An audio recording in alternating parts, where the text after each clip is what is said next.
Welcome to Building the Future. I'm your host, Kevin Horick. You can check out new episodes of the show every Tuesday and Thursday at 2 p.m. If you missed an episode or want to get more information about the show, please visit buildingthefutureshow.com.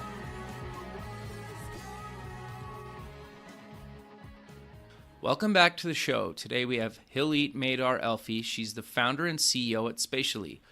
Hillit, welcome to the show.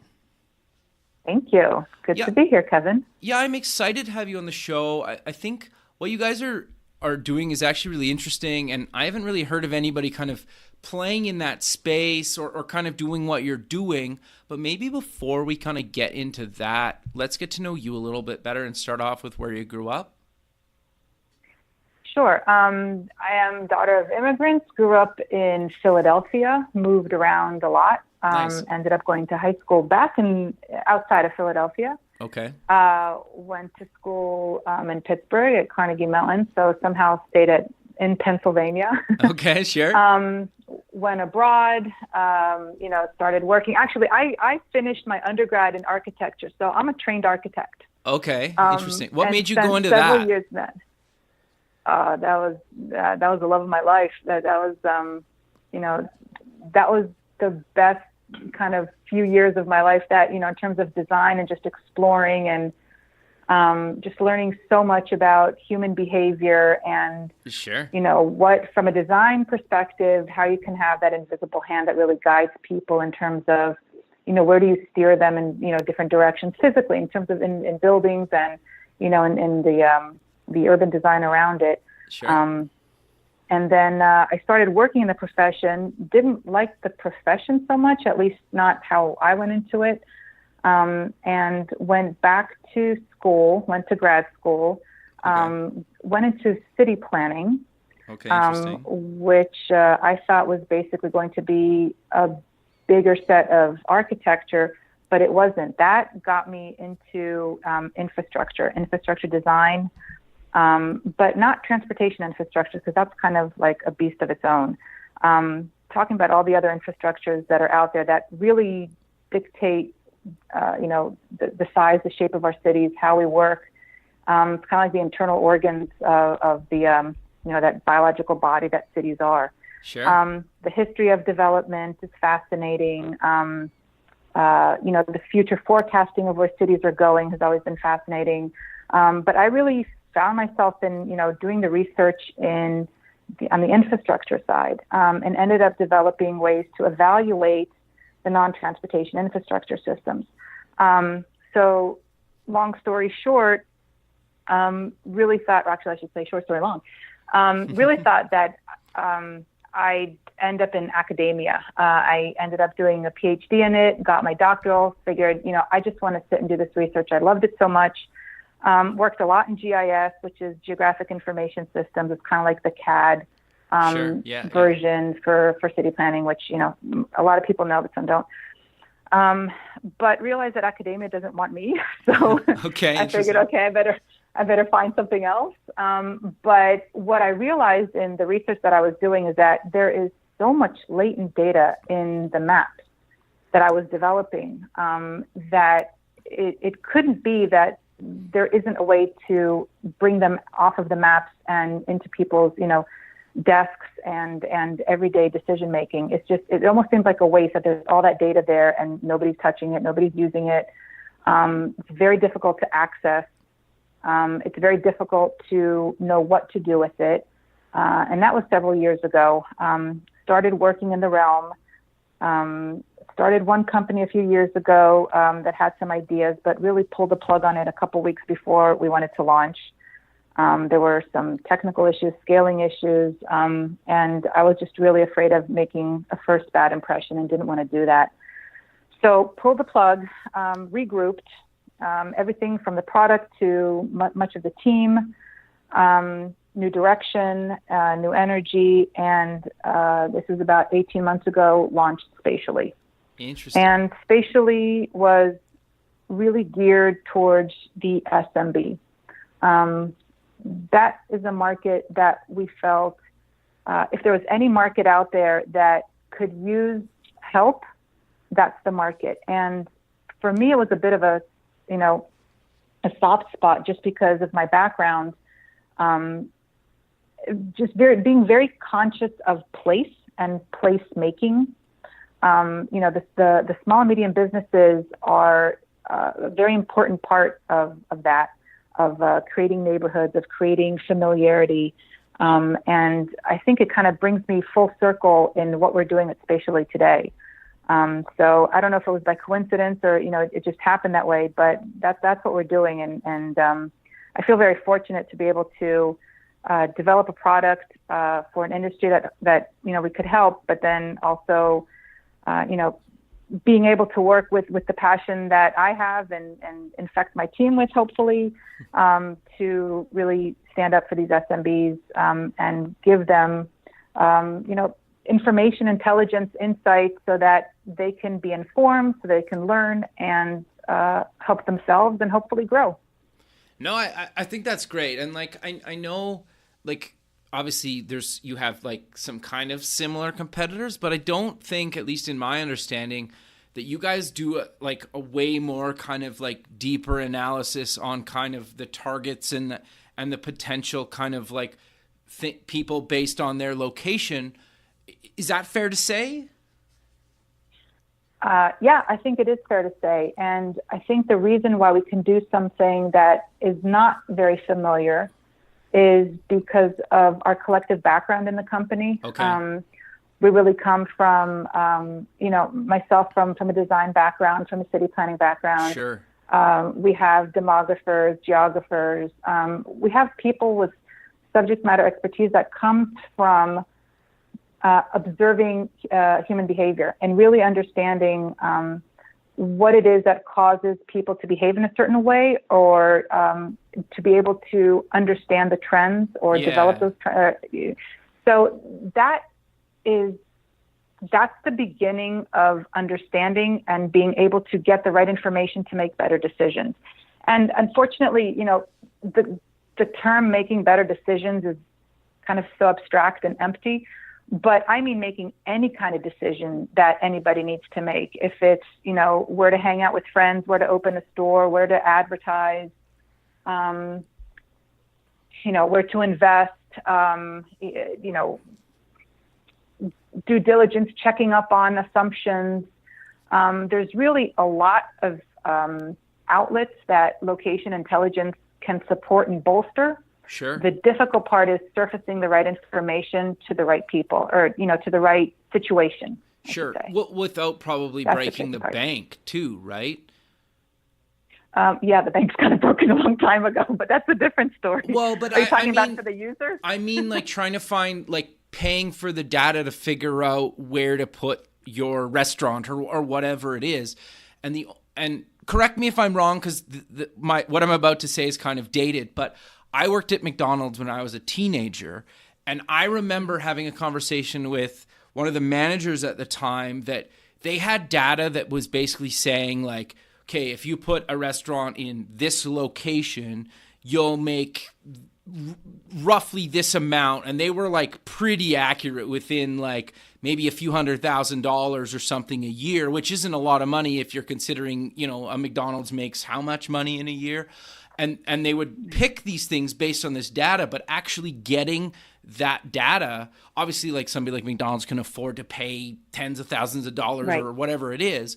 But somebody like myself, if I was opening a restaurant and I was saying, well, I want to open it downtown in this city, where should I go? I might not be able to afford tens of thousands of dollars just for that, right? Is that a fair? Absolutely. That was kind of what I was getting to, That's right? Where you guys can provide that. Yeah. Yes, so we kind of pride ourselves that, to some extent, we're kind of democratizing the data in the sense that it becomes available to others. Sure. So that's yeah. So I've always found that kind of stuff and that kind of data fascinating to me, right? It's just how you guys can come up with that, to me, has always been kind of fascinating, and kind of how the real reason I really want to have you on the show is because I wanted to learn more about kind of how you guys kind of do that. So do you want to kind of dive a little bit deeper into kind of how do you work with kind of businesses or people looking to actually kind of either pick a location or kind of, bring traffic into their location? And then we'll kind of talk about what you do for kind of the user that or the visitor that actually comes into these places and actually their customers. Sure. So if we start about with the SMB, there's a lot for the small business owner. There's a lot for them to do, and the world that we live in kind of says, well, you have to do this, you have to do that, and by the end of the day, they have a list of about 50 to-dos, and they can really only handle one or two, right? And at the end of the day, they opened a business because they love what their business does. Running that business is obviously a whole other issue. Sure. So with these businesses, often they don't know who their customers are. Sure. And that kind of struck us in the beginning when we started talking to them. One of their first questions was, can you tell me who my customers are? I'm like, dude, don't they want to walking through your door? I mean, don't you see them? Doesn't that, you don't talk to them. And obviously that's not enough. Sure. And they don't have necessarily, a whole data set of their customers, right? About names, where they come from, what they do, much like the larger companies that can do it, right? Because, the larger companies tend to have some sort of loyalty program or, some other, way of collecting the customer data, because they know that if they are not currently using that data, they will have a use for it in the very near future. The SMBs, going back to democratizing the data, it's very difficult for them to get to that point. Sure. Where we come in the first and foremost for the for the SMBs is we essentially give them a surrogate of a customer base. So from observed data and from the analysis that we do through location intelligence, we're actually able to identify clusters of customer populations.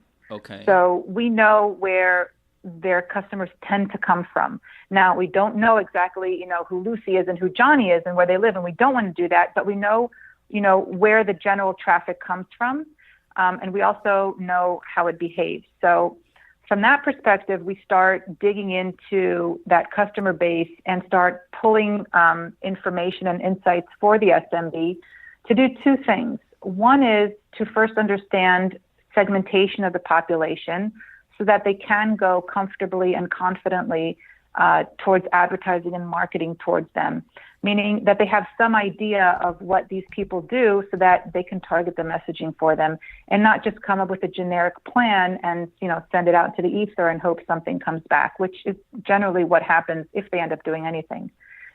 The other part is a little bit more of a long-term because we're looking to establish or help the business owner understand who the personas are of their customers. Okay. So, like a daycare center might have one or two different personas.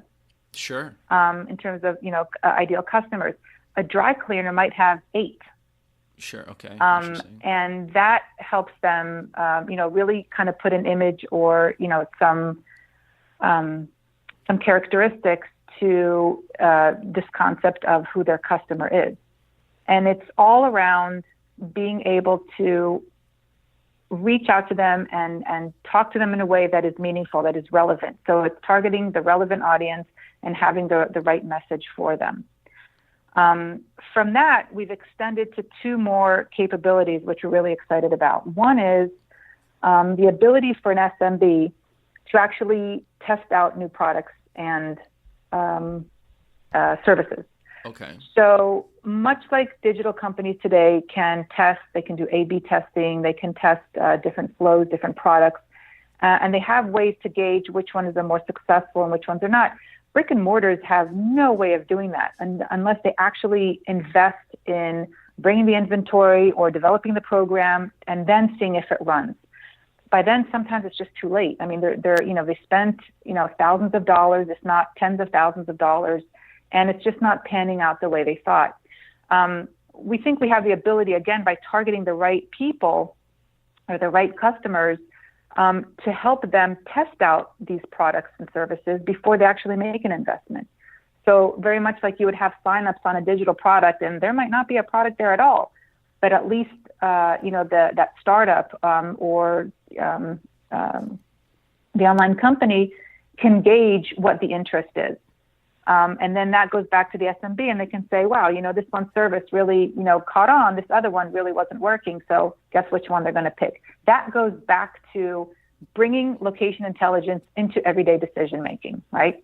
Sure. That's one. The other one is if they're, lucky enough, they see growth and they're working at it and everything is going right for them. The next step, logically, is to open another location or a third location or a sixth location or whatever it is. That gets tricky too, because often enough, they're at the mercy of an agent of some sort or, believe it or not, a brother-in-law or, a family member, I should say, or a friend that all means well, but they just don't have all the information that that owner needs in order to make a decision besides a gut instinct, which we think is very important, but that cannot be the end all be all of any type of investigation, right? You need to have some data to hang your hat on to understand where you're going for. So when they're looking at new locations, and we're actually working with a couple of users on this, they have targeted or they've identified about, in this one particular case, 7 different locations. Okay. That is, and traditionally the way that, SMBs, when they go look for a new store, they do weeks and months of legwork, talking to everybody, which they need to, but literally sitting in the car, counting the parking spots available, seeing who's passing by, who's walking by, who does all that. They're literally sitting for weeks in their car trying to observe the data until they become comfortable and almost convince themselves which is the right location. Again, that's still, a cumulated gut instincts, basically, is what it is, right? Sure. So we kind of extend the same concept of testing products and services with these locations. So we would set up campaigns for these new locations and, see what the response is. And lo and behold, we do see that, a handful of those potential locations receives way above, any of the other locations, a strong response. So that starts to become, information and data to start working. Plus, if they choose to open up one of those locations, they already have some people that are interested, that have showed interest and intent. So you can start reaching out to them and build your customer base before you actually, sign the lease. So how do you collect that data though? Like, so I say I want to try these 5 locations and I want to open a coffee shop, hypothetically, right? How do you provide me which is the best location? Like, how does that kind of all work? Is it kind of algorithm based, or kind of walk me through that? There's a lot of algorithms involved. There's lots of steps involved. There is, a lot of this is also kind of in the secret sauce of what we do. Okay. But there is, there's an existing analysis that allows us to collect data about the existing location. However, when you transfer that to another location, things don't necessarily convert apples to apples. So we need to make the right adjustments for a new location. Okay. There are ways of doing it. And what we're trying to accomplish is collecting the data and analyzing the data and doing this at scale. But in addition, it gives the user, we have so many learnings from so many different users that it's kind of been a well-vetted process, if you may, to identify where these locations are. Sure. Okay. Interesting. And then obviously, as you guys like grow and expand, like the more data you get, you can make predictions and recommendations, and it just kind of keeps growing and growing, correct?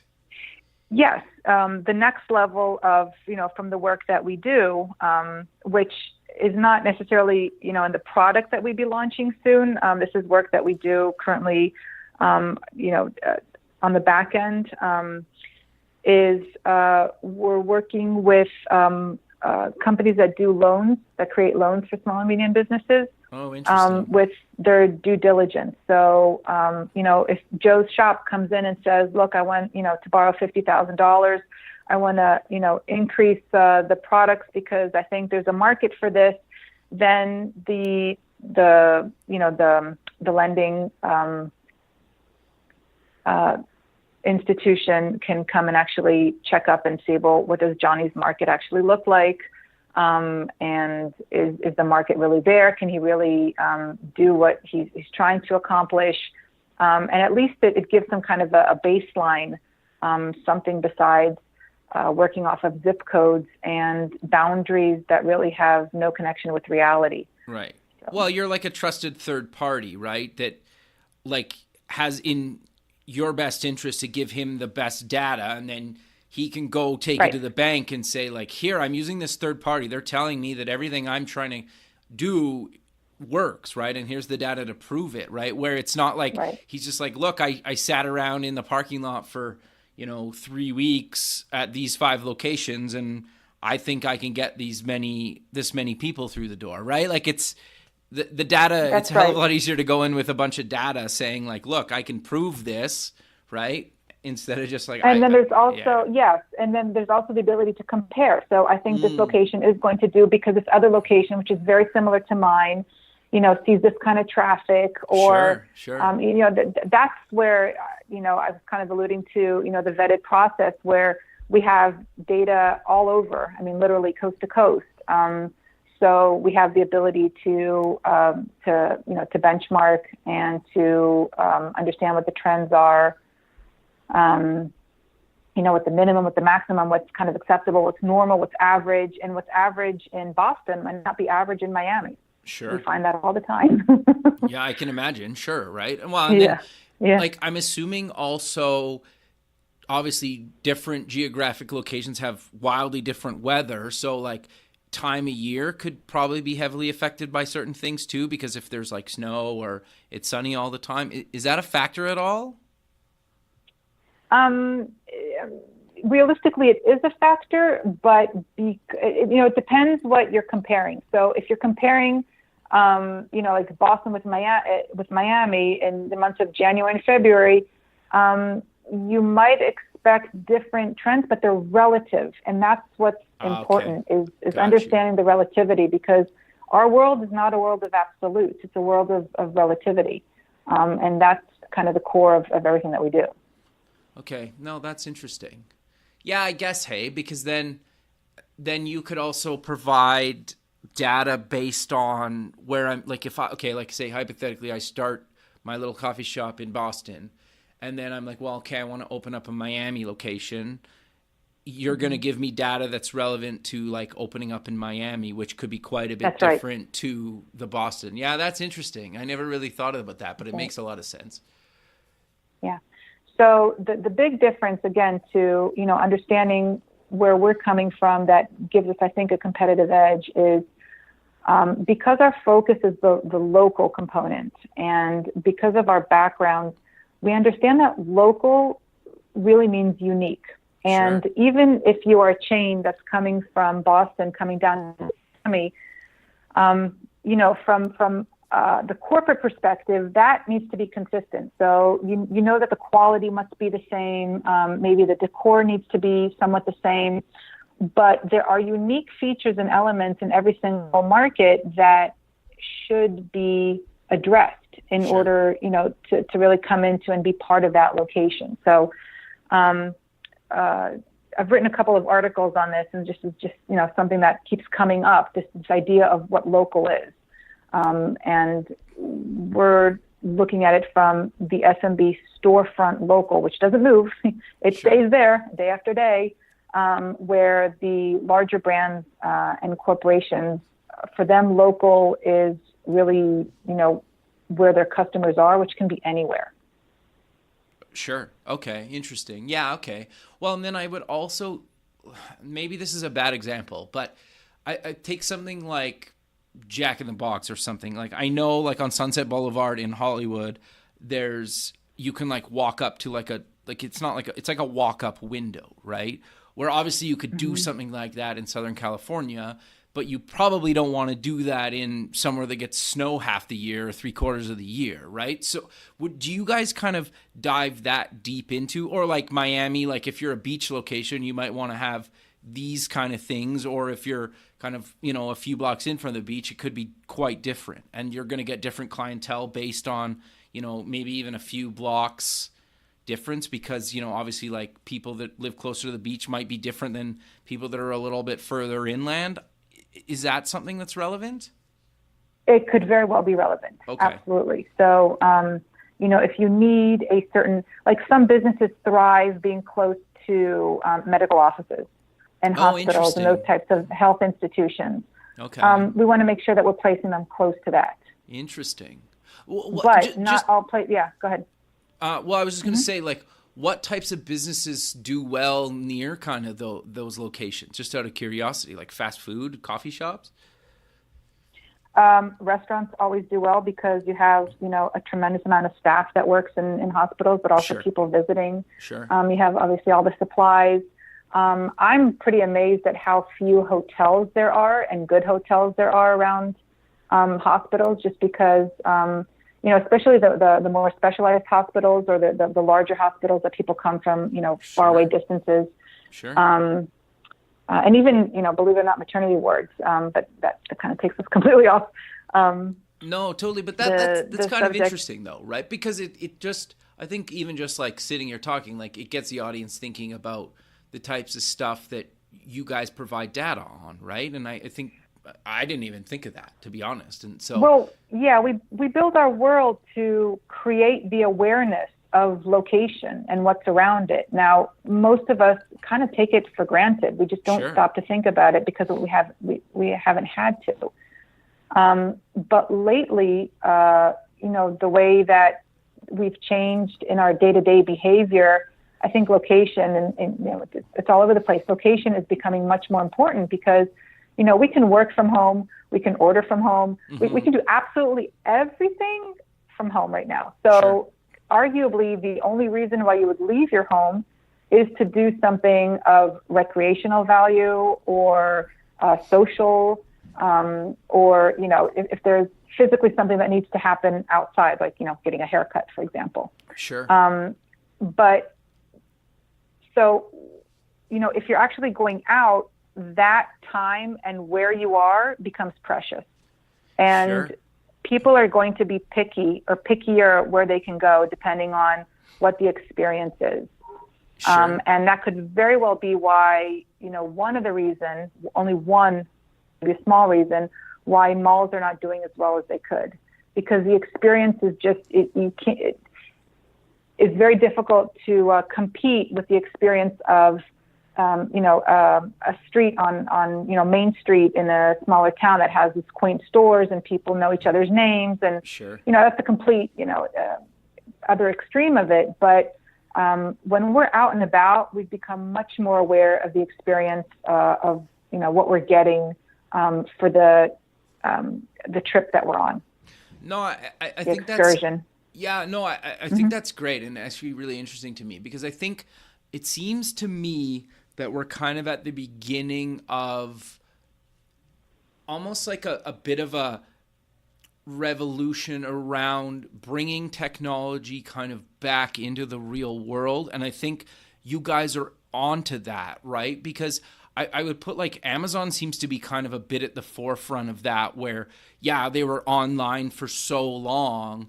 And now, they're opening these little stores. They just bought Whole Foods. And so they're actually moving back into kind of these brick and mortar type businesses. And I think you guys are providing that data to bring technology kind of into the physical world. And I love that about what you guys are doing. I think that's kind of fascinating to me, right? And I think Amazon's kind of the perfect example of a company as well that would leverage kind of data that you guys provide to actually open a new kind of store or location or whatever they're looking to do, or somebody like them, right?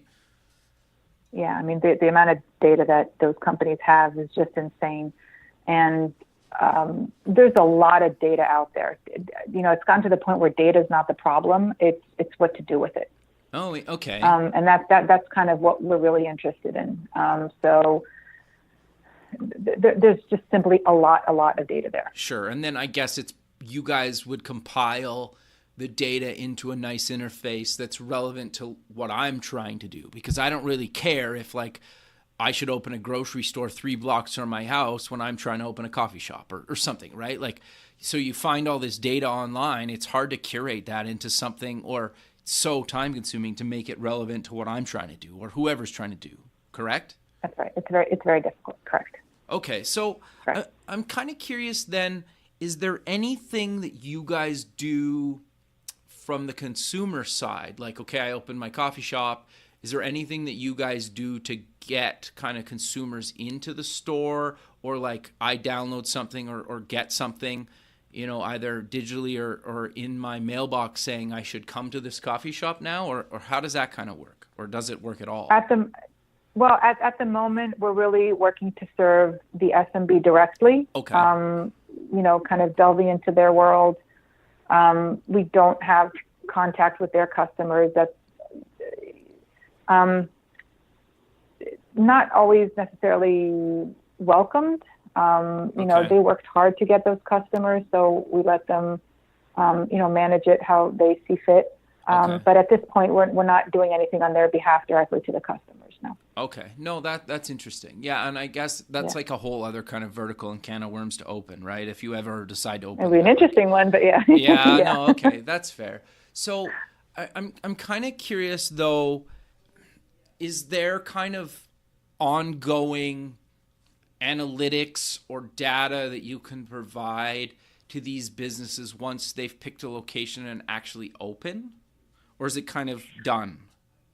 No, absolutely. I mean, so there's a couple of different stages kind of situations that SMBs are in. One is, you know, virgin territory, never opened up a store. This is the first store.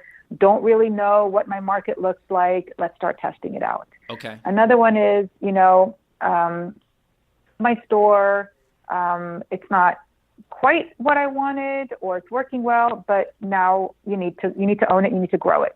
And, you know, there's kind of, you know, we believe for whatever it's worth, you know, every place has something to offer. It's a matter of understanding what it is and capitalizing on it. Okay. And if we can help the SMBs, the owners, the business owners, identify what that is, then they're much better off. Sure. Instead of working, you know, against Stream, they can be working with Stream. So that's another situation. And then, you know, the third one is, you know, I have this location, it's rocking, and I want to open more. And then there's a series of other questions that come up. Where do I open is a big one. Do I stay in the same market? Do I move into a new market? How big is my market? So at what point do I reach saturation? At what point do I start cannibalizing my own business, which, you know, is an interesting, if you have that problem, you know, that's not a bad problem to have, but you're going to have to make some difficult choices. Okay. Interesting. And then, you know, realistically, again, going back to longer term strategic thinking, you know, how big is this market? What is the cap of the market that I'm actually looking at? So, you know, when businesses are trying to do, you know, to forecast, and I think, you know, we can grow by, you know, X amount of customers. Well, what's the total? What's that universe actually look like? Are you really small? Are you aiming really low? Are you just, you know, at some point you're not going to have that many more customers. You're going to have to develop new products and services, which is completely fine. But just to understand where those kind of thresholds are, where those markers are, is tremendously beneficial for any business, you know, a startup or an existing business, as we constantly have to change and grow and, you know, evolve. Sure. No, I think that's fascinating. And I love kind of how you guys do that kind of whole spectrum. But one other thing that I'm kind of curious about is you have a developer API. And so for the people listening, what kind of things can, you know, developers use the API for? Honestly, wherever their imagination and their creativity goes. Okay. And that's kind of the curse and the blessing of location intelligence. Okay. A lot of it gets built around real estate and real estate applications. That tends to be low-hanging fruit. Sure. The restaurant industry is also have more involved in it. It's just really familiar to just about everybody.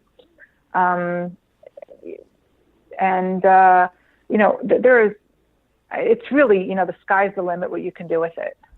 Okay. It's agnostic to, the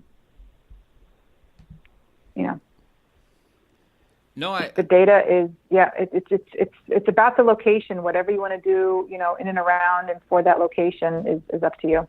Okay. And then you guys how do you guys kind of price that? Or is it kind of based on what kind of data they want to pull and how much they want to pull from you guys? Yeah, it's straight up API calls. I don't remember, it depends on what the data is actually. Okay, some of those that's calls kind of are what very, I very figured. expensive. Sure. Yeah, some of those calls are really expensive, and some of them are I think, even free. Okay, so it's free. Basically, it's like a case-by-case basis, which is what I kind of figured because that's how most APIs that actually charge for do it. But I'm curious then to get back to the actual kind of product. How do you guys kind of charge for, kind of helping these businesses find locations and their kind of market and whatnot?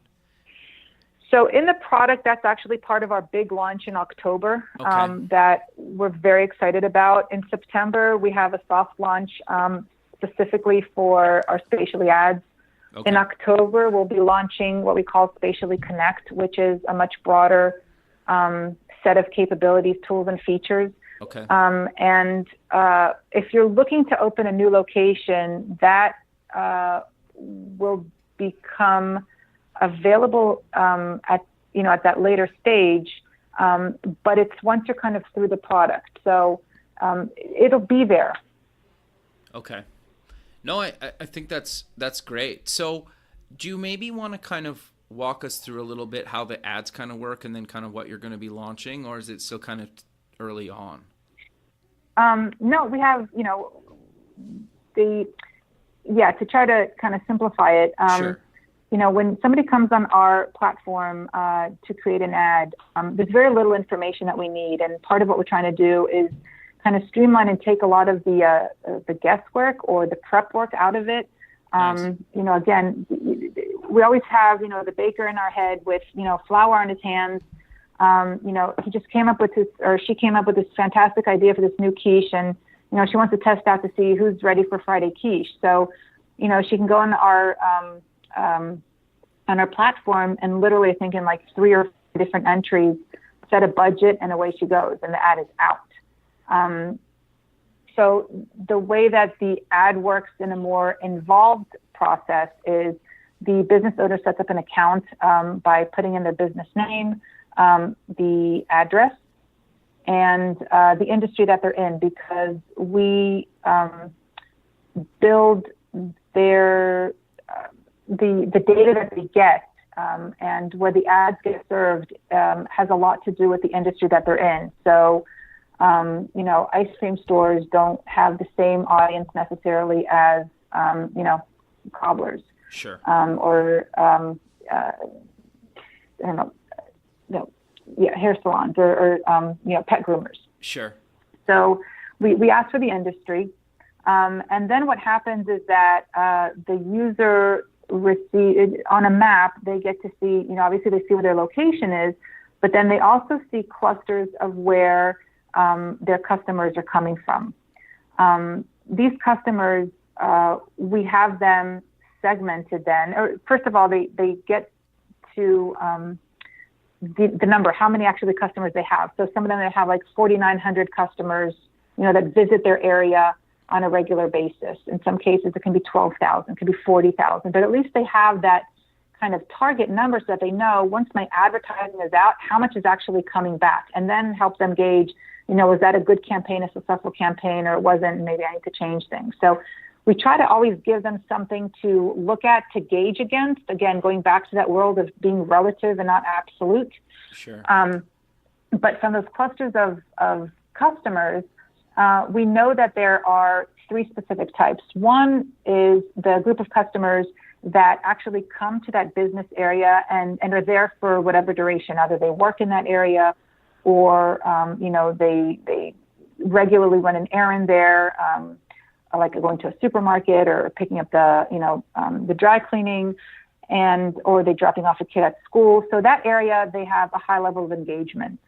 Those are probably the best first customers to go after. Sure. Obviously, they're not all your, that business customers, right. But those people already have a high level of engagement, and you want to capitalize on that. That's first and foremost.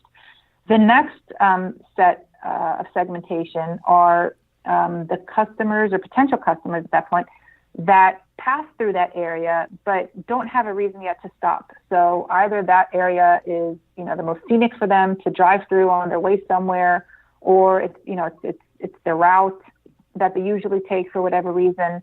That's that kind of second tier of customers that you want to try to entice to bring them in, give some kind of an offering, understanding that they have, as of now, or as of the moment that is being advertised, there's no reason for them to stop. So you give them a reason to come in and say hi.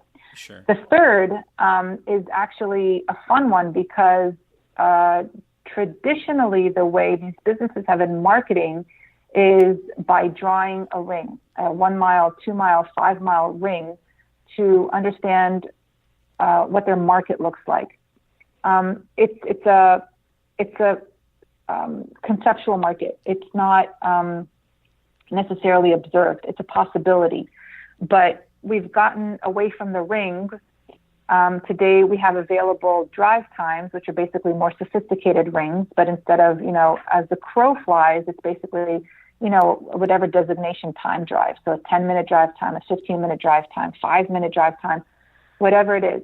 That drive time tells us that people within that polygon,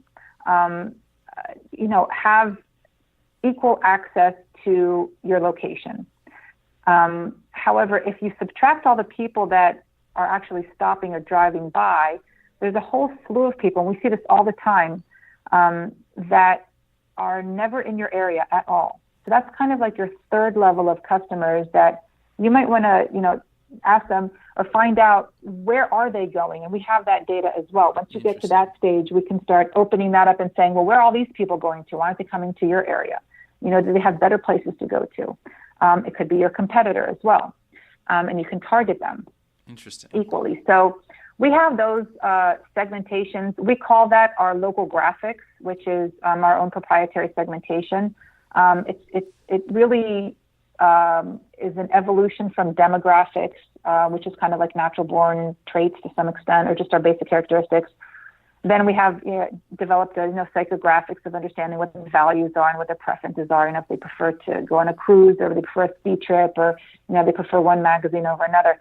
But then we take it into this realm of spatial behavior. Where are people moving about? What are they doing? If anything, that shows a lot of intent because we could all be sitting home also. So there's a reason why these people are out. There's a reason why they are in the areas that they're in. And that's what we're digging into with the local graphics. At first and foremost, understanding these three simple segmentations, and then going from there.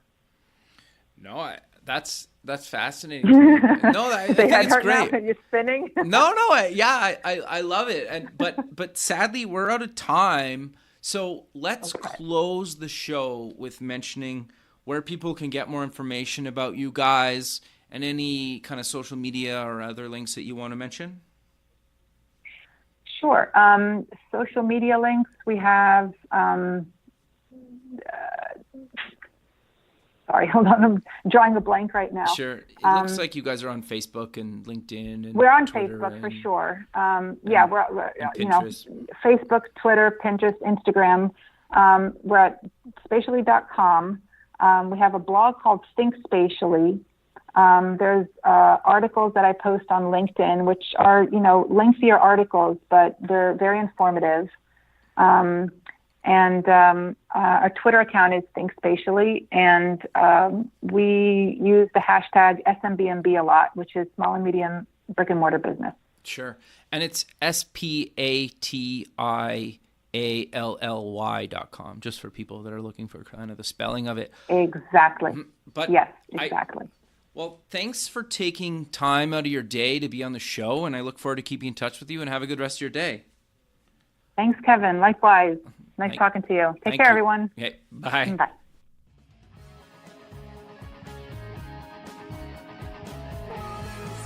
Thanks for listening. The music for the show is done by Electric Mantra. You can check them out at electricmantra.com and keep building the future.